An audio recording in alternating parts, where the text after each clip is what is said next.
Bonjour Rav, célébrer une fête non juive, c'est permis par la Torah? C'est vrai qu'aujourd'hui on se laisse souvent porter par le système.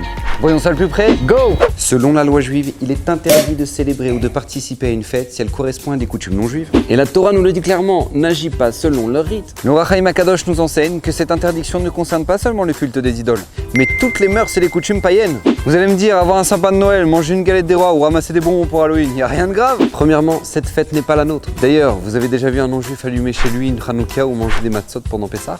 Non, car dans la vie, on ne célèbre que ce qui est important pour nous. Et même si certaines fêtes chrétiennes sont devenues commerciales et à la mode, elles ne nous concernent pas pour autant. Deuxièmement, ces fêtes ont souvent une signification à laquelle nous ne pouvons pas adhérer en tant que juifs. Par exemple, Noël célèbre la naissance de Jésus. Et selon la loi juive, posséder un sapin de Noël, ce n'est pas anodin. Car il rappelle la pratique païenne d'apporter des bûches de bois en offrande à une idole en forme de sapin décoré. Vous allez me dire, ok, mais boire un verre le soir du Nouvel An, entre amis ou en famille, y a rien de religieux. C'est juste une occasion de faire la fête, quel est le problème là? Célébrer une fête fixée par d'autres revient à les imiter et accepter dans nos vies leurs coutumes. Et inconsciemment tout ça, c'est un grand mépris pour notre Torah. Troisièmement, c'est en renforçant son identité que notre peuple continuera d'exister et perdurer. Si tout le monde pratiquait les coutumes de chacun, il n'y aurait plus aucune différence. Et notre mission s'éteindrait à petit feu.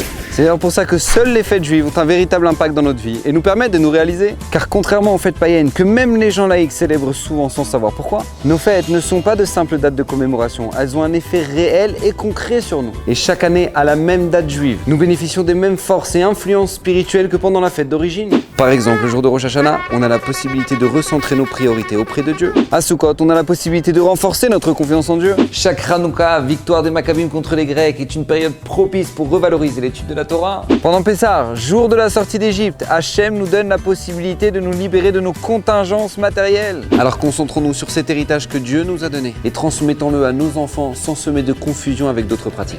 Chag Sameach à tous et soyez bénis!